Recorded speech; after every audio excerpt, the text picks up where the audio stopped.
Oh, brother. I've said all I need to say on the issue. I'll go ahead and take leave for now. Any other comments, Fry? Yeah, I don't have it in front of me, so does the Lakewood ordinance include the 1% or 1/10 of 1%, whatever it was, that goes to shelter services? Yes, it does. It does? Okay. I'm in for that one. All right, thank you. Any other comments, council? Yeah, Marco? So- Let's go Marco, then younger. Oh, sorry, you muted. Maybe another couple of pandemics and I'll get it. Council President, would you please convey to Vice President Chamberlain my admiration for her remarks? I would be okay with amending the ordinance next week to say if there are available shelter beds. I really don't like the idea of being unconstitutional. And if we do that, then we have to schedule now a number of study sessions that are devoted to actually coming up with an ordinance, which would mean we'd actually have to have some shelter. Yeah, that's about it. Younger? Yeah, I'm a little puzzled and I'm a little concerned. That's just, if we do what's proposed, it really achieves nothing. It gives the people on MLK Way no relief. It doesn't, because we don't have enough shelter space.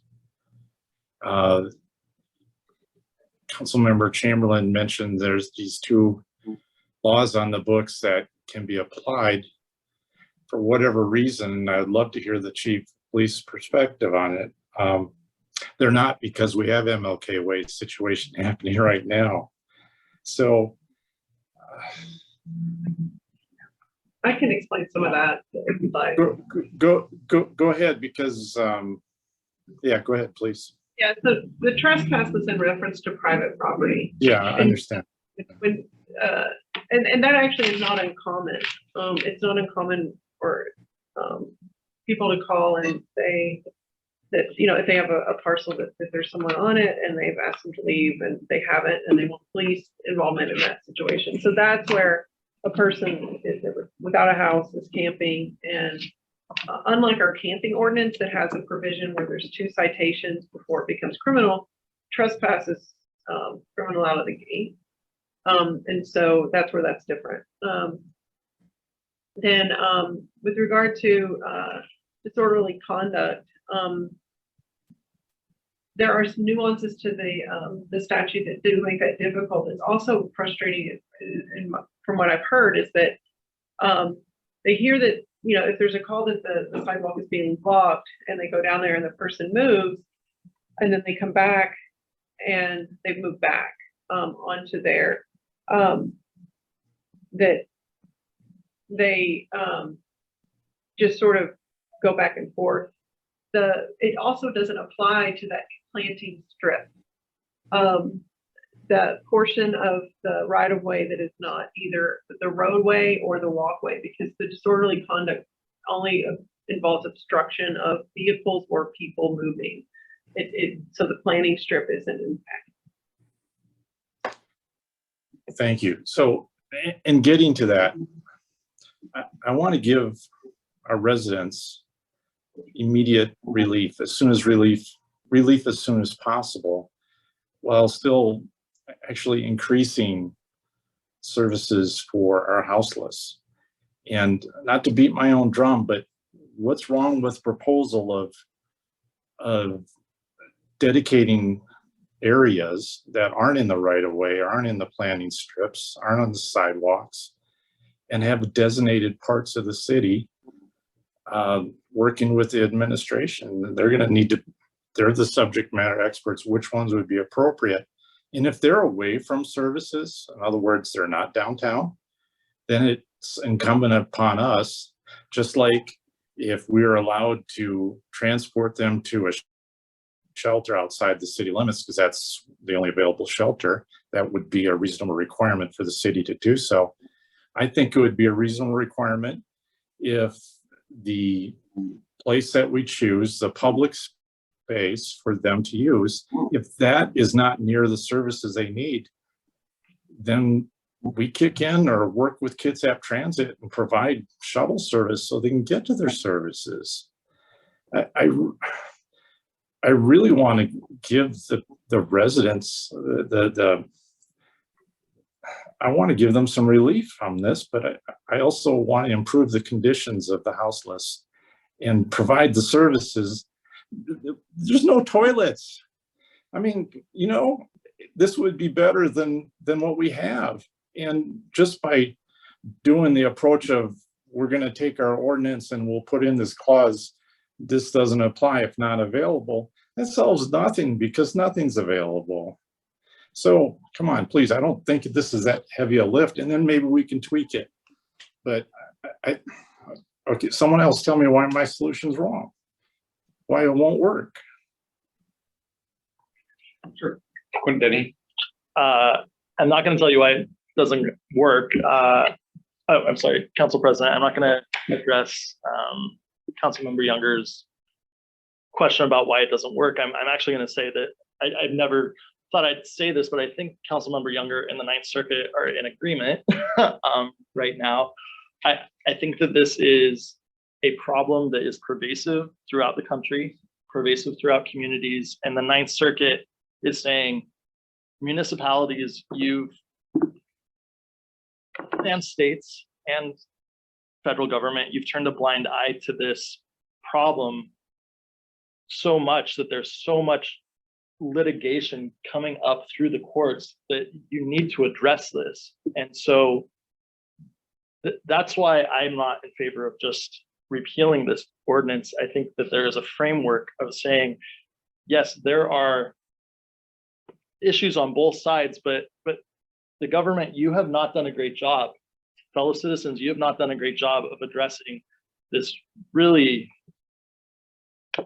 exacerbating issue of mass homelessness in this country. You need to do something about this because what is happening right now is cruel and unusual. And so I'm in full agreement that whatever we do, whether it's time, place, manner, or all three, it needs to be married to smart funding and smart resources where people's dignity can be maintained. And so I think it would be, I think it would be, I don't want to say cowardly to not take the bait that the Ninth Circuit is giving everybody to say, do something about this, provide services, figure out solutions, because just a blanket criminalization is not working and it's inhumane. I think it's forcing people's hands, and I think our hands should be forced, and we were elected and appointed to make these difficult decisions and deal with very difficult issues. And I think this is the main one in front of us right now. And it's part of our council goals and solutions, right? Affordable housing. What are we doing funding wise, partnership wise, resource wise to actually alleviate some of the pain and the indignity that houseless folks are facing? And I think we need to strike that balance very similarly to the way the Lakewood ordinance did. No, just I know we've already done a second round. If anybody else wants to go before I go back to Mockler, and I'll just chime in. I'm not hearing a compelling reason to take one action, then immediately take another. I think I'm not hearing a compelling legal jeopardy of needing to add the clause and then continue at it. So I still think next study session we should start hammering out based off the Lakewood ordinance, and that we don't need to take any action next general meeting. That's me, the Mockler. Okay, thank you.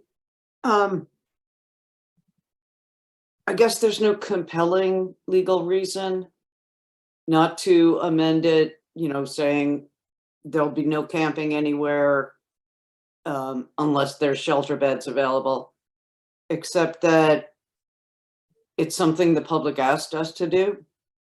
They wanted us to decriminalize it. So it's not a compelling legal reason, but for me, it's a compelling reason. And just again, in response to Councillor Dennehy's, what are we doing? Council goals and priorities was to identify city-owned surplus properties. And we have a preliminary list of 33 of them, one of which I referred to earlier. And to move on to the Kitsap Transit aspect, that site is less than 200 feet from a bus stop on Kitsap Way. And, sorry. No, it's fine. I think is that a point of order on Jermaine Younger?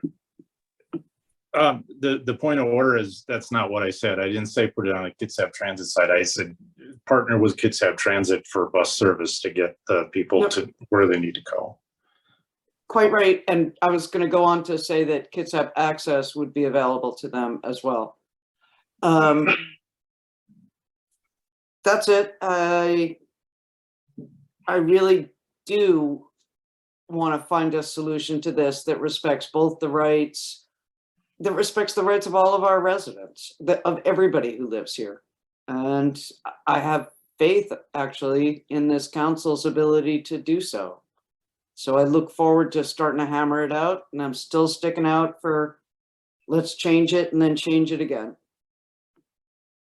Okay, so I'm hearing that no matter what, we've got a vast majority. The next study session will start hammering out an updated ordinance. The only question is whether we want to put to a vote next week on adding the clause to the end of the current ordinance in the meantime.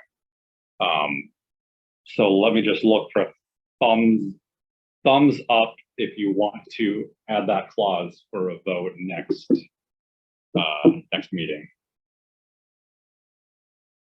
All right, just seeing 1 of 6. So then it's our course forward is we'll pick this up next study session, starting with the draft of the Lakewood ordinance, see if we can take council comments and feedback into that. In the meantime, if anyone from the public has feedback based off the Lakewood ordinance or specific changes they would like to see in there about place, time, clauses, then we can incorporate the next study session. Can I just ask a couple of Yeah, clarifying questions to absolutely. kind of help me with drafting? I've heard a couple of things you mentioned about what people like and not necessarily consistency on what they are. I've heard liking the 1% dedication in the ordinance. I don't know that, I think that Lakewood might have been acknowledging a previous budgetary action on that, not doing it by ordinance. And so just wanted to point that out, that I don't know that that would be the right place to put that in necessarily in the ordinance. You're going to be taking up budget here pretty soon, and can certainly do it then, but I wouldn't see that it's necessarily the right place to do that. But there's the water, protected waters portion of that. But then I've heard some other ideas about right away, maybe right away in residential areas, or right away safe routes to school, or marijuana. And I don't have to have it all down, but I'm just asking, like, is there any sort of consensus at this point on like what you want protected and what's going to be off limits all the time?